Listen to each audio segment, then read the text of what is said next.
અને હું સમાજ લેવલે જ્યાં પણ આયોજક મિત્રો એને કહું છું જાહેરમાં કે આયોજક ટીમને મારી કરબદ્ધ વિનંતી છે કે જે શિડ્યુલ હોય ને એનો એક ફિક્સ ટાઈમ ટેબલ બનાવવું, કારણ કે ઓડિયન્સની કેપેસિટી વધીને 1.5 થી 2 કલાક, એમાં તમારે જે કાંઈ રજૂ કરવું એમાં પૂરું કરવું. અને સ્વાગતની વિધિ જીગા બધાને તમને કહું, સ્વાગતની વિધિ છે ને ફૂલડા વેરીને, હમણાં જગદીશભાઈ કહેતા બ્રહ્મ સમાજમાં ફૂલડા વેરીને નામ લેતા જવાના, એટલે 10-15 મિનિટમાં પ્રોગ્રામ પૂરો થઈ જાય, સમજાણું?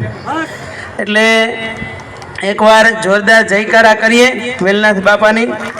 બોલીએ વેલનાથ બાપાની, માનધાતા મહારાજ કી, સત્ય સનાતન ધર્મ કી. ઓમ નમઃ.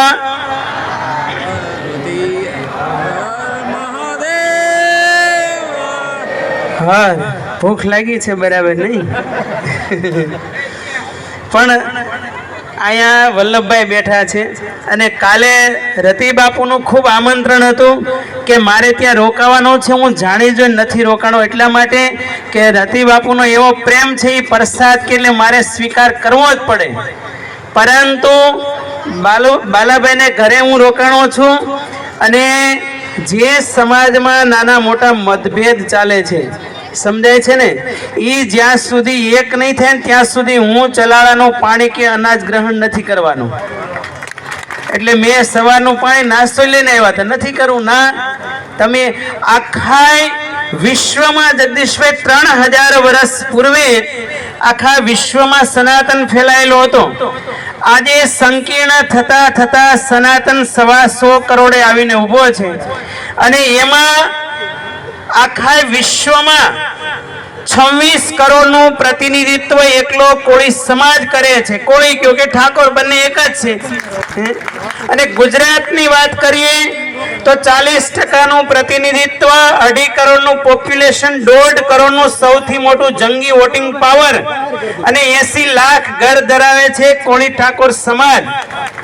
અને હમણાં વલ્લભભાઈ વાત કરતા હતા કે આ ધારી વિધાનસભામાં 2,58,000 વોટિંગ પાવર માંથી 1 લાખ કોળી ઠાકોર સમાજનું 70,000 વોટિંગ પાવર છે. સમજાય છે?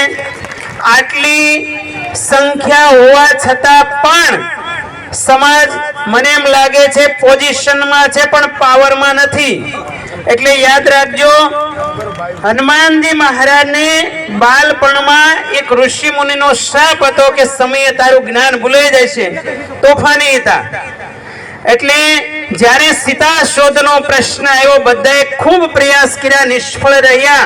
હનુમાનજી મહારાજ પાસે જામવંતજી મહારાજ ગયા અને હનુમાનજીને પોતાની શક્તિની તાકાત દેખાણી અને પોતે વિરાટ સ્વરૂપ ધારણ કર્યું અને 400 યોજનનો સમુદ્ર ઉલ્લંઘન સીતા શોધ કરીને લાવ્યા. એ હનુમાનજી મહારાજ હતા. પરંતુ એને પોતાની શક્તિનો બોધ એ જામવંતજીએ કરાવ્યો હતો. એમ કોળી સમાજ હજી સૂતેલી અવસ્થામાં છે. સમજાય છે ને? એટલે હું તો જ્યાં વિચરણ કરું છું તમામ સમાજમાં, પરંતુ એક સંતોનું હંમેશા લક્ષ્ય રહ્યું છે કે તમે ભીતરથી જાગો. અને એટલા માટે बुद्ध भगवान एम कहता कि जो व्यक्ति भीतर से जाग गया दुनिया में ऐसी कोई ताकत नहीं कि उनको गुलाम बना सके. અને એટલા માટે कबीर साहेब एम कहता उठ जाग मुसाफिर भोर भयो अब रेन कहाँ, जो सोवत है वो खोवत है और जो जागत है वो पावत है.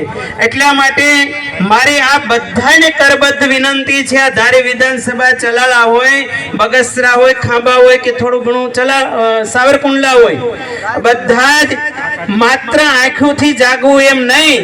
અને આજે વેલનાથ બાપાની નિર્વાણ તિથિ છે. વેલનાથ બાપાનું એક દિવ્ય કાર્ય જે મને ગમે છે એ આજે સ્મરણ કરું. જ્યારે શેરગઢમાં એ સેંજળિયા પરિવાર જશવંતભાઈ એમના ધર્મપત્ની મૃત્યુ પામ્યા અને સાથી તરીકે કામ કરતા હતા. વેલનાથ બાપા એને અંજલિ છાટીને જીવંત કર્યા. એ ગિરનારની ટોચ ઉપરથી ખાખી સાધુ સંતોને થોડી જેલસી ઈર્ષ્યા આવી કે આ 9માંથી 10મો નાથ કોણ થયો છે? અને ત્યારે જે સ્મશાન પાસે વેલનાથ બાપા બેઠા હતા અને ત્યારે એ કસોટીમાંથી વેલનાથ બાપા પારંગત થયા અને વાણિયાના છોકરાને પણ બેઠો કર્યો. આવા દાખલાઓ આપણે સાંભળીએ છીએ ને. અને જ્યારે સમાધિ લેવાની થઈ ત્યારે અત્યારે પણ જ્યાં ભૈરવ જપનો પહાડ છે, પર્વત છે, એની બાજુમાં એ પહાડમાં એ પોતે સમાવિષ્ટ, જેમ મીરાબાઈ એ મૂર્તિમાં સમાધિ લીધી એમ વેલનાથ બાપાએ મીણબા, જાસુબા એ બધાએ અને પછી પાછા જીવંત થાય છે. અને એક ભજન એટલું શ્રેષ્ઠ બન્યું ગુજરાતમાં, બધા જ કલાકારોના એ કંઠે ગવાય છે. કયું ભજન? એ રૂખડ બાવા તું હળવો હળવો હાલજી. આ ઘટના ઉપરથી આવ્યું છે. એટલે જે મૃત હતા એને ચેતનવંત બનાવવાનું જો કામ કર્યું હોય તો એ વેલનાથ બાપુ હતા. પણ અત્યારની પરિભાષામાં, હું વેદાંતની પરિભાષામાં કહું છું કે જે લોકો સૂતેલા છે મરેલા જ છે. સમજાય છે? એટલે સ્વામી વિવેકાનંદ કહેતો કે without curiosity man is dead. જે લોકો ભીતરથી સૂતેલા છે એ મરદા સમાન જાણવા, તો આપણે